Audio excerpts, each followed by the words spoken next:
if you wish, that is your entitlement. In recently speaking with a member of your society, we did pull forth out of our interaction the recognition that we can now find of great, perhaps, benefit in sharing at this time with you, of the idea of the degree to which you have control over the linkages and connections of every circumstance and situation in your life to every other circumstance and situation in life itself.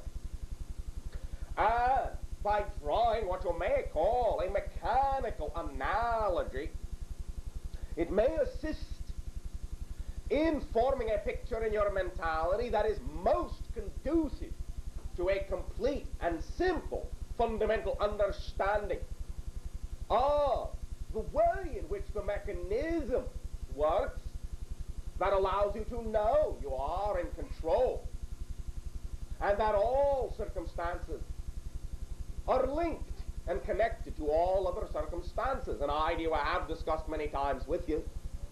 But perhaps the simplicity of this mechanical analogy will further illuminate the idea. Imagine, if you will, that each and every circumstance, situation, relationship, an event in your life is like what you call a wheel before you, a gear, if you wish. And let us say you have many such gears poking into your particular sphere of influence, your particular immediate reality. These gears can be seen to be opportunities or circumstances that are going on in your life, ideas that you are aware of that exist in your reality, that you can act upon, can do something about, if you wish, if you prefer to. Now envision that while you may have your own bubble of reality, and these gears may be poking through the skin of that bubble to you, that they are connected to a rod, a shaft, if you will. And that these rods, these shafts, in proceeding through the skin of your bubble to the outside of your bubble into other reality bubbles, all the potential circumstances and situations that there can be in all levels of dimensional reality, they also, on the other end of that shaft, have a gear, a corresponding gear, like the one that is in your bubble. Now recognize that these gears are connected to other gears, which are connected to shafts, which are connected to other gears, in many, in fact all, different directions and planes of existence. So simply recognize that when you turn any of the gears in your bubble, all the other gears are turning. Now, even though this may not be literal in terms of a mechanical structure, it is literal in terms of the effect being the same as if it were a literal mechanical structure. When you turn any gear, any situation, any opportunity in any direction that exists within your bubble, you move all other gears. Now, some of those gears in your terms may be bigger, some may be smaller, so some may move more infinitesimally than others, some may move greatly. But you move them all nonetheless. So recognize what this means to you. You do not have to go far and wide searching for the way to control those outside gears. Searching and searching for years to gain control over gears in that sense which you believe are so very far removed from your immediate reality. You do not have to go searching because you are already in control of them. All the gears, all the situations that poke into your sphere already connect you to all those other gears. Turn them any way you wish, it will turn all the other gears. Now, many of you may then find that by this analogy, what will allow you to understand that as you move, polarity is balanced always throughout the universe by everything that you do, is once again to understand this as a mechanical analogy. For if you have a gear on your end of the shaft and a gear on the other end of the shaft, if you, to your perception in facing the gear, turn it, let us say, 1/4 turn to the right, recognize that the other hypothetical individual on the other end will see that gear turn a quarter turn to their left. You understand the perspective? As such,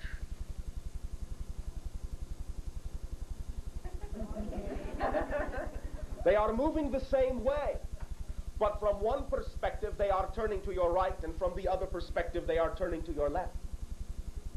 This is a mechanical analogy of why balance is maintained in the universe, because everything is connected, literally.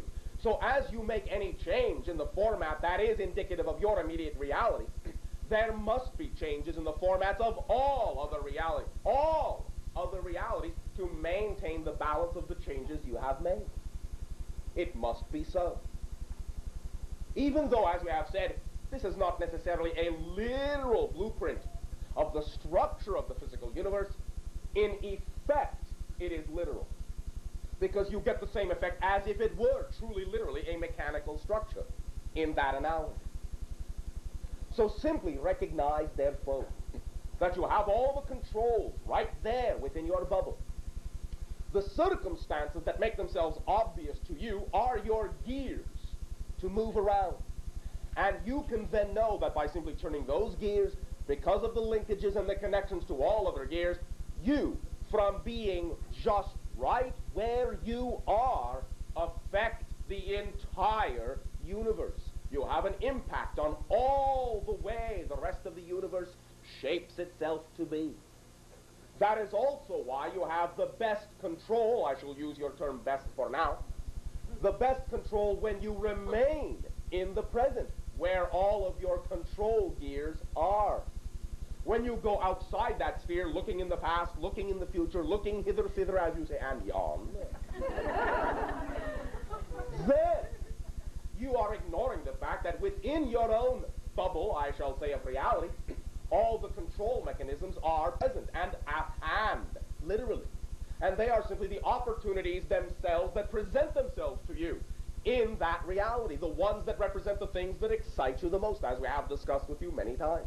Those are the control gears. And when you act upon them, when you turn them in the direction you prefer, positive, negative, right, left, if you wish, that determines utterly the balance that is created in the remainder, so to speak, of the universe, in the reflection of the universe.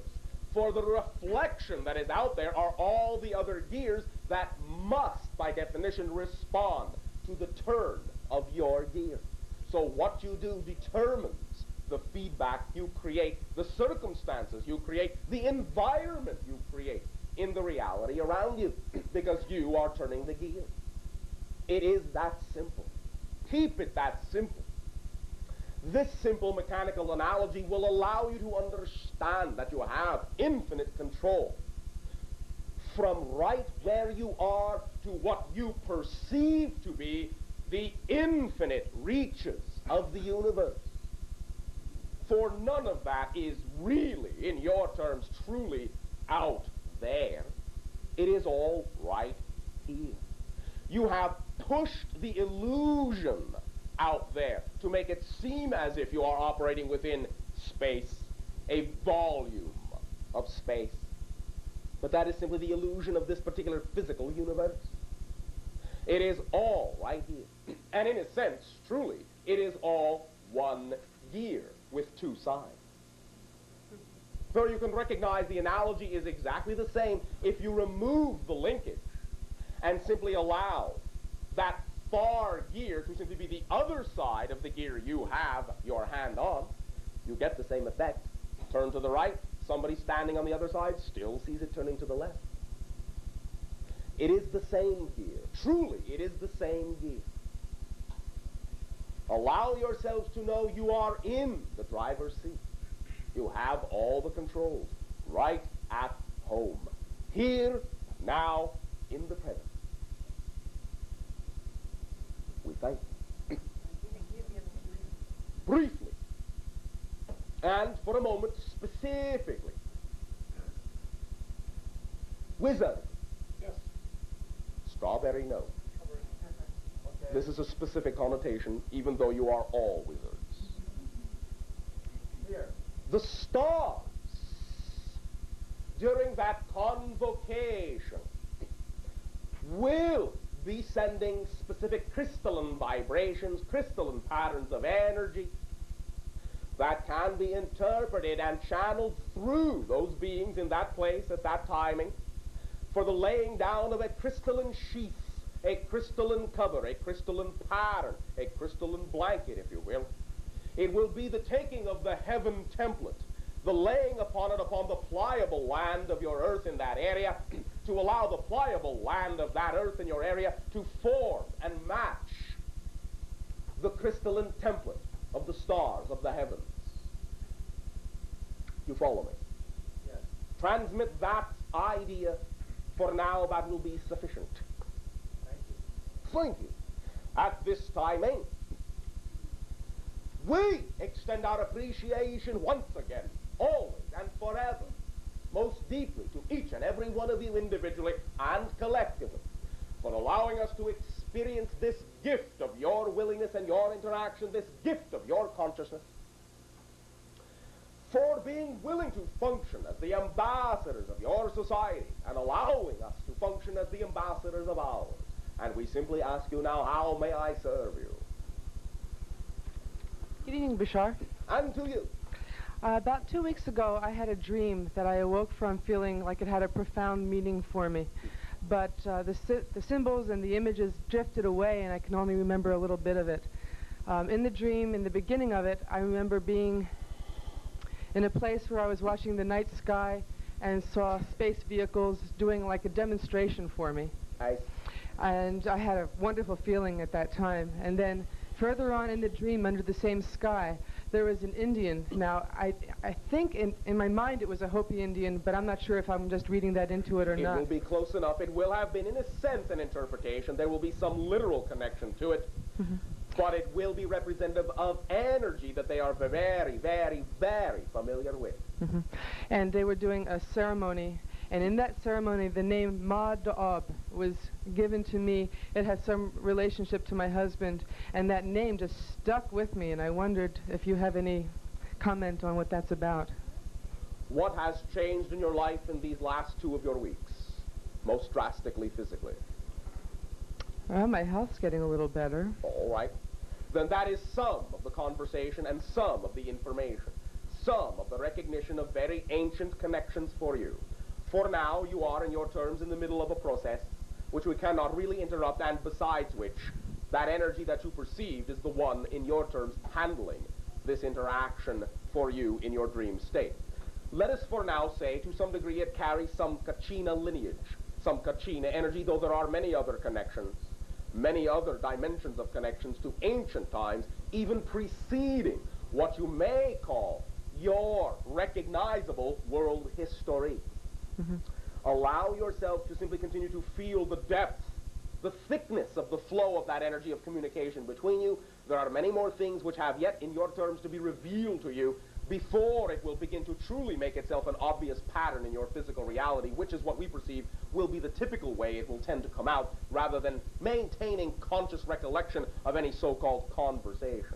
The patterns in your physical reality, your attitude, the way you do things, your habits will change and begin to alter most drastically. And it is those changes that will allow you to see, physically feel, and experience the results of the conversations you are having.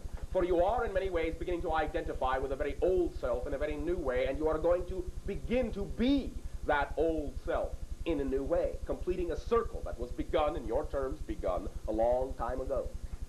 For now, that is what we can share with you. Otherwise, we would be interrupting a flow that is still ongoing. Thank you. In this particular case.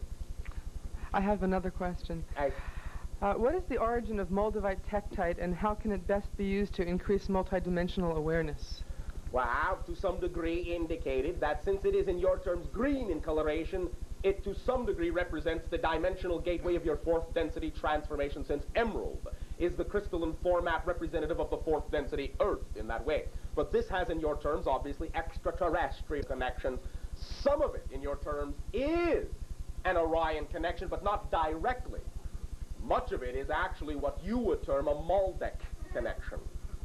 The planet that was in your solar system destroyed the planet that served as a temporary base between the ancient Orion incarnations and what you now call your present Earth incarnations prior to what you call Atlantean times. You follow me? Mm-hmm, yeah. So it is now in raining to your planet, in being discovered upon your planet as having rained. It is elements of the transformation, perhaps with some specific frequencies that are conducive to certain individuals who are very strongly connected to that particular flow or reincarnational path all the way back to Orion. But Orion energy is not the only thing connected to it. There are many other pathways. In general, it is representational of the gate of transformation, specifically with regard to the doorways that are opening between your world and extraterrestrial community. And is there something you can do with it in terms of meditation or techniques or size or shape of it? Use your imagination. For your energy will steer you unerringly in the way that it will work best for you. Mm-hmm. Trust it. And if there is, where is it? We are not focusing on that nomenclature. Understand that when you say, is there a planet by the name of, generally you will have created an interpretation into your own symbols that will not necessarily translate back to us, perhaps as the energy by which we may or may not know it. Now, understand that we are in contact with hundreds, thousands of civilizations. Many of them, in conjunction or separately, may be some of the energy that individuals in your world will perceive and then attach an interpretive name to. So in that way, it may take many tracings back along those lines to discover what, in your terminologies, the origin of that energy is and how it represents itself to us, which may be vastly different than how it represents itself to you. Mm-hmm. You follow me? Not exactly. Right. Another channel had told me, an entity that is being channeled, that I was from a planet by the name of Layla, and I had never heard of it. And so there was no way for me to trace it or... Will you do us a favor now? Yes. Will you close your eyes, relax, open your imagination, and allow yourself now to simply begin to think of that energy. Think of it by whatever name it feels correct to you. If you wish to use the term Layla simply to focus upon it, that is all right. If that term changes in your mind during this imagination exercise, let it change. And most importantly, if a pictorial symbol presents itself, let it do so and describe it. Whichever comes to you first and quickest, describe it now. Do not think about it. A musical note. All right, very good. Can you approximate it with your voice?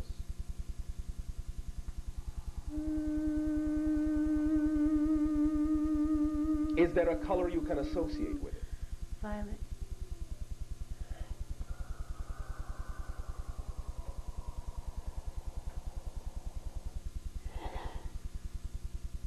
One moment.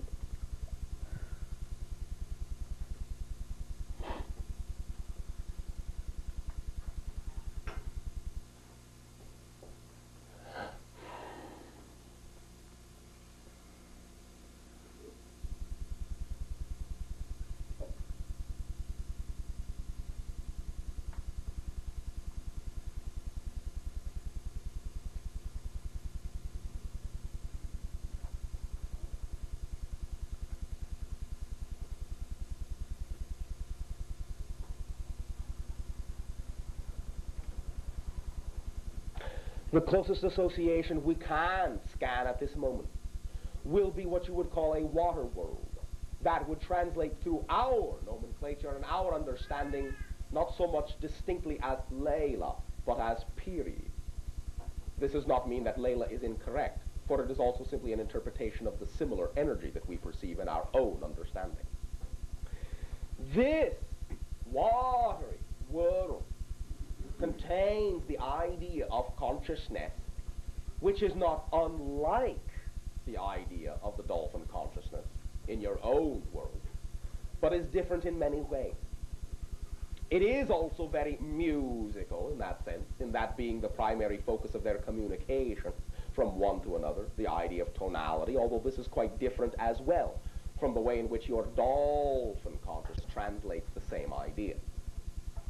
Let us say for now that their energy has been represented in your world many times as the energy that comes out of your collective archetypal conscious substream as water sprites,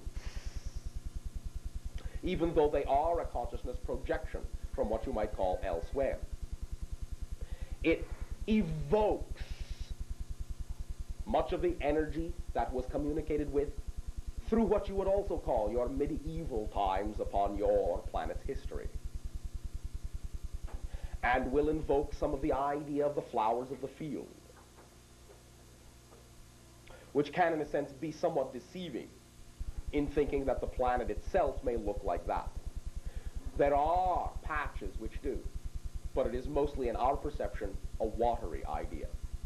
Perhaps of best assistance to you is to recognize the essence of the fluidity of the energy, the ever-constant change and shifts of the weather patterns which take place and which in and of themselves are an orchestration of the mentality of the beings that exist within the sea on that world. They are flowing and pulsing, and as more and more gateways and doorways open up upon your planet to the association of worlds, more and more energy of various sorts will be allowed in through those various windows and doorways that you are now opening within the house in which you live.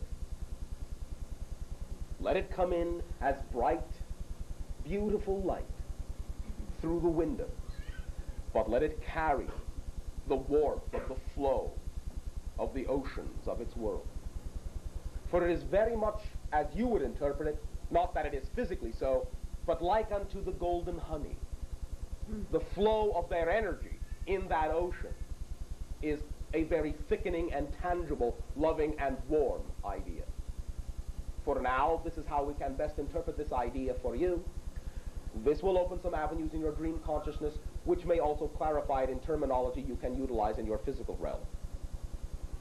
It is not completely up to us to interpret this energy at this time for you, for there are many others hovering around you that you have made agreements with that perhaps will function best as your interpreters, rather than us. A golden bell and the tone it evokes in your imagination will call them anytime when you are at rest. Wonderful. Thank you.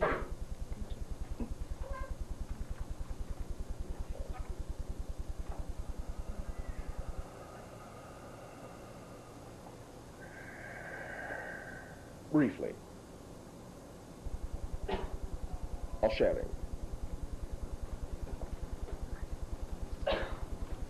Good evening, Bashar. And to you. I wanted to share something that has been happening since March the 15th. And that is that the excitement that has been brought into my life is something that I don't believe, I almost defy a playwright or a novelist to create in a scenario. It is just, it was incomprehensible to me that such things could occur. The circumstances, the events and things that have presented to me as challenges. I'm happy about it. I'm excited about it every morning when I get up because I think, what's going to happen today? Yay. Because it's a challenge and I can handle it and Yay. I know it and I'm going to grow from it. Yay. And it is just like the domino effect. Just one thing is happening right after the other and I feel like a racehorse that's just waiting to get out of that gate and go. Oh, you are off and running. I am off and running and I love it. I love it. And give me an explanation of the words Adonai Vasu Barakis, their origin and their meaning. Adonai, in that way, shall be a general representation of a certain level of non-physical energy, non-physical consciousness, sometimes attributed to what you might call the overall collective Christ consciousness, sometimes to one of the levels of consciousness that filters through or as the Christ consciousness that you may call angelic consciousness. All of these are very colloquial nomenclatures, however.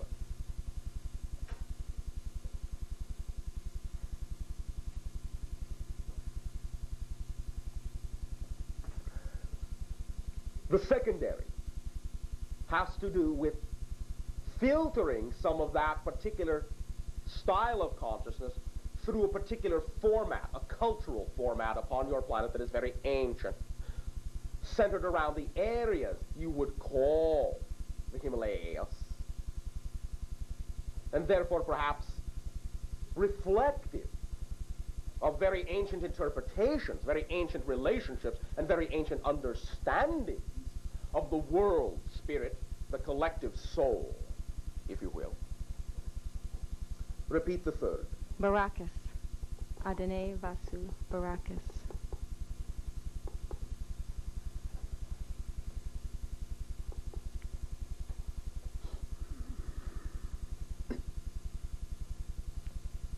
References in our perception are scattered on the third. There seem to be many connections, many plug-ins to many different cultures at many different times, some of which may even be, in your terms, extraterrestrial in origin. It is a very ancient terminology in that sense, but it has become extremely mixed throughout the different cultures and evolutions upon your world.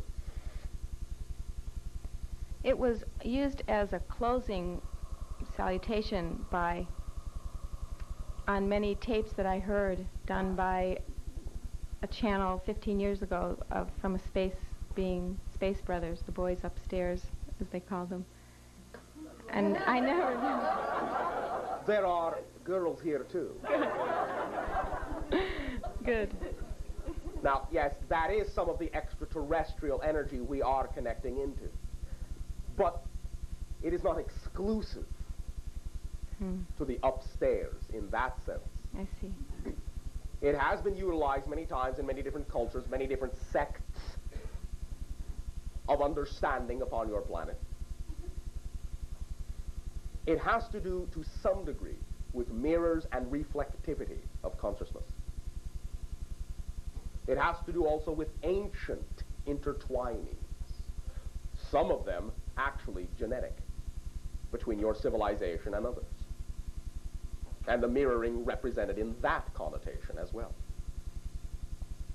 Some of it will reach deeply down into your ancient beginnings as physical beings upon your world. And let us say briefly, those that have been watching since then. To some degree, it is a symbol. It is a salutation of a gathering of consciousness, extraterrestrial in nature, which may generally be referred to simply as watchers, observers. For now, that is our perception. For now. How does that serve you? That has. Thank you very much. Thank you. Sharing. Hello, Bashar. Hello, hello. To you. It's really good to talk to you. Why? Well, because I have a project in mind, and I thought I'd broach it to you, a co-creation. All right. And a little background on it was that last year, not this last winter, but the winter before, when it rained so much, there was a manifestation on the hills above a little town named Gorman on the ridge route of your two favorite colors that you've given us in many meditations, the orange and the blue. And I came upon them Easter Sunday upon those hills the year before last Easter, a year ago Easter. And for 3 miles, it was brilliant orange. And in all the cracks of the hills, down through the little gullies, there was this beautiful blue of the lupin. Well, last year, there was not very much rain. And when I went up on Easter Sunday this year, hoping to see the same thing again, there was just a few flowers scattered on the hills. So I got this idea, because it was your two favorite colors, I thought... I did not say they were my two favorite colors. Not your two favorite, but two that you work with quite yet. Thank you. And I thought maybe if I could use a little visualization and meditation. Yes, you could. And you could seed a few clouds. Maybe we could get a lot of rain going and come up next year with the same kind of manifestation that we came up with last Easter of 3 miles of brilliant orange hills with blue lupin in them. How about if we seed a few hearts, a few souls, a few minds? That sounds fabulous. Then in that sense, go and be that bountiful, bountiful garden. Be there and radiate your energy. Be the crystal through which the white light of your higher consciousness will be broken down into the rays of blue and orange and fed into that field. Be the seed yourself. Okay. The energy of the universe is yours to flow through you as you wish. And you can create the necessary energy rain for those flowers. They will respond to you. Perhaps within a certain perimeter. You may have to stand in a few places to get them all to feel it. You mean actually go up to the mountains and stand on... Actually go up to the mountains. Yeah, okay. I'll take a few people up there and we'll seed it this year. And we can all go up on a trip next year and maybe your spaceship can come over and say hello. Maybe. Maybe not mine. Okay, well... Maybe another. Uh-huh. Okay, and my other question was about lucid dreaming. Hey. I'm very interested in lucid dreaming. From the time I was a little girl, I was taught that it was one of the most efficient ways to change your reality was to become a lucid dreamer and then to control your dream and have it come over into your... It is very efficient, yes. Okay, so deep inside of me is that training from when I was a very small child, and... how far inside of you? Deep. Deep. Way down there. Yes, right. Well, I'd like to call on that and know if there's anything that you could add to the techniques that I've been reading about and yes, stop picturing it as being so deep. It is right on the surface. Okay. Otherwise, the most powerful light you could ever imagine will never reach it, will never illuminate it for you. Oh. Why keep it so deep? Mm-hmm. I think that's probably what I have been doing. All right. Saying that it was back in my childhood. Bring it up to the surface. The child is with you now. You are the child. Right now. Right now. Okay, I feel that. All right. Then it is with you right now. Is there any... You don't believe it, do you? No, I guess I don't. I want Why not just simply believe it and then go and dream? Okay. All right.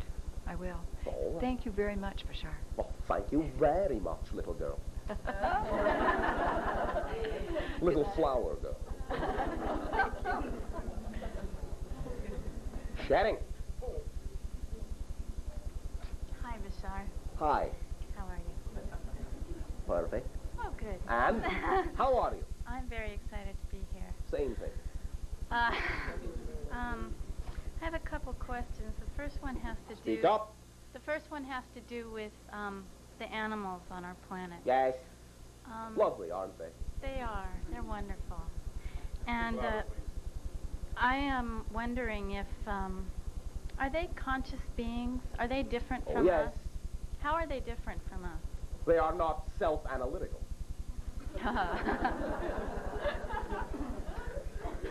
That is the prime difference. Mm-hmm. I guess what I want to know is how I can get in contact with them better, how I can communicate with your them emotions, with your heart, with your understanding, with your love, with your sharing, with your joy, with your playing with them, with your entering their realm of nature, and getting in touch with the fact that they are also simply projections and aspects of your own consciousness. Getting in touch with those aspects of your consciousness will bring up within your imagination, your emotionality, and your physicality, all the identificational vibrations you need to begin to relate to them as one of them, and allow them to relate to you as you. For you are extensions in that sense. That sort of gets into my second question, which is, I understand that I create my reality. Yes. I also understand that there are other beings that exist apart from me. All right, in a sense, yes. Well, that's where I get confused. Where does that line lie? How? It lies within you. And it isn't really, truly a line in that sense.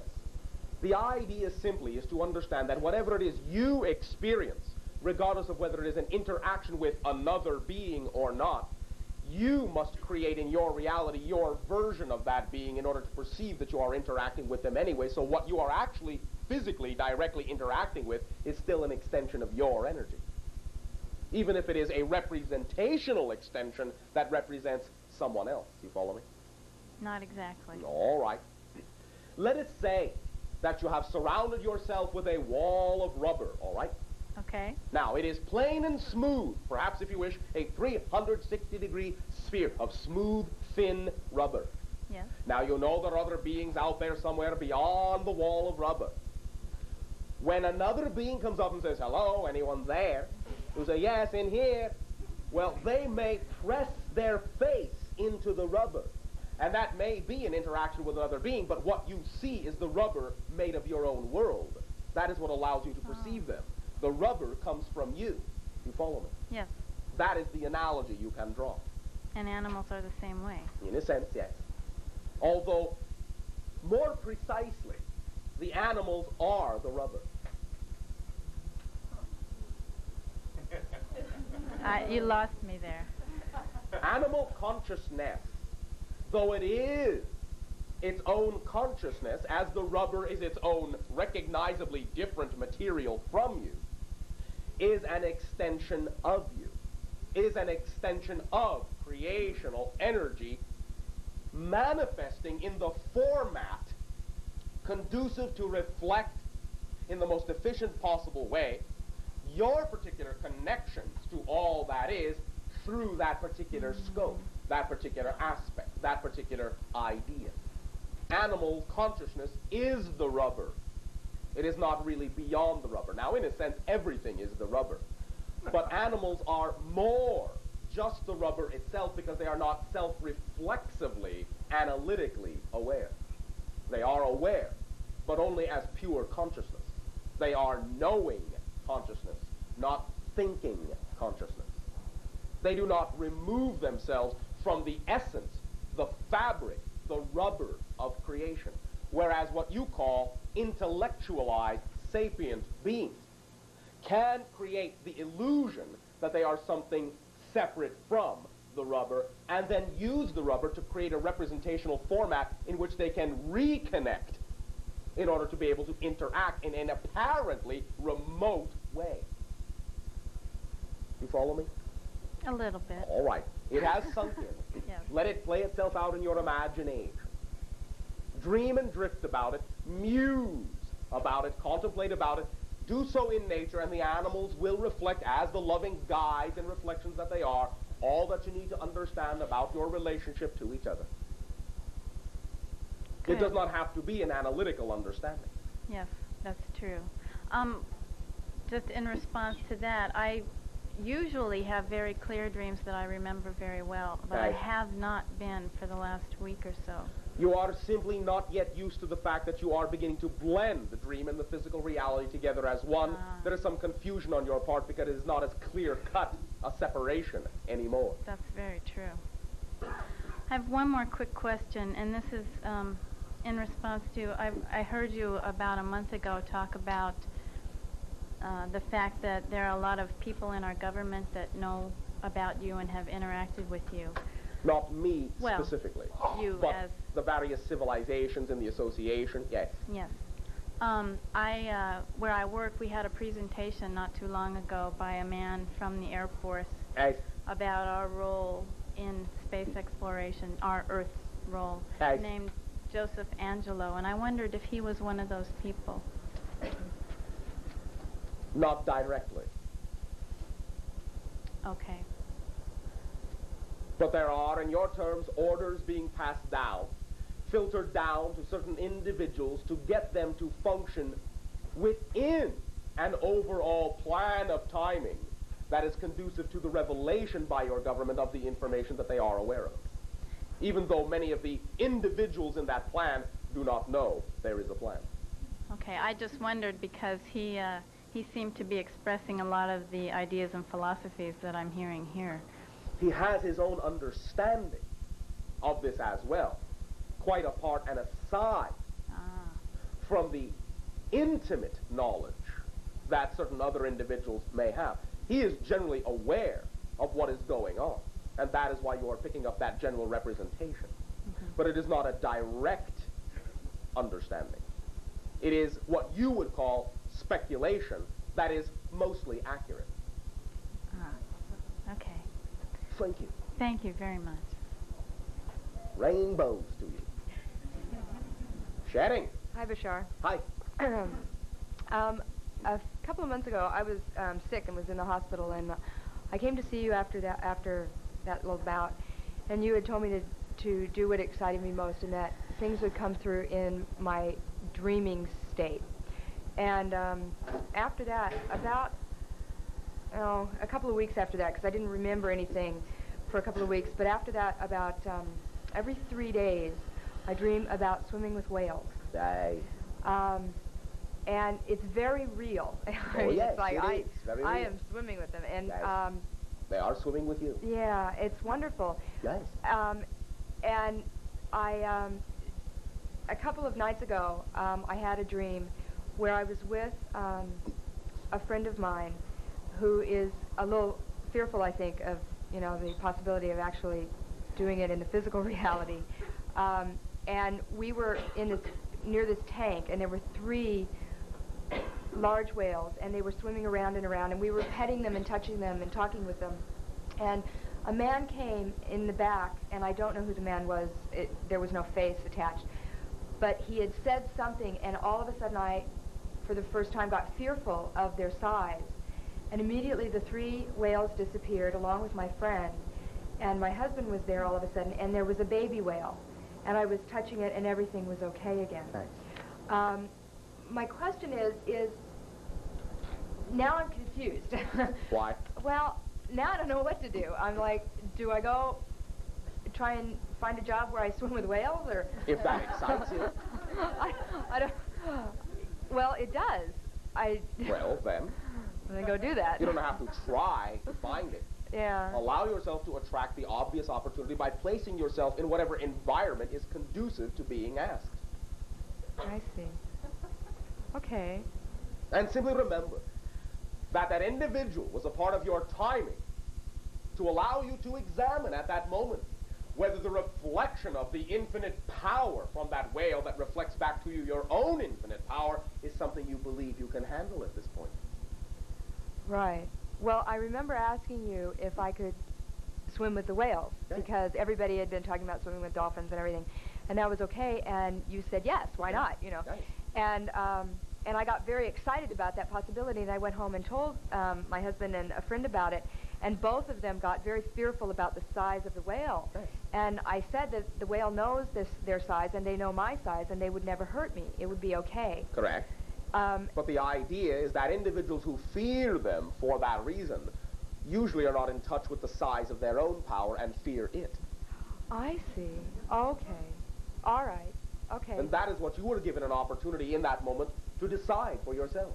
Whether Right. it is truly something you know, regardless of its size, is a gentle, loving energy, or whether you will simply let the idea of the size, be something that will invoke your excitement into fear. Could that have been what that male voice was in the dream behind me? Yes. Was my fear coming through? It was, in a sense, some assistance to give you an opportunity to hear and feel the fear come through so you could decide whether it really had anything at all to do with your reality or not. Oh. And you immediately allowed yourself to bring it down to size.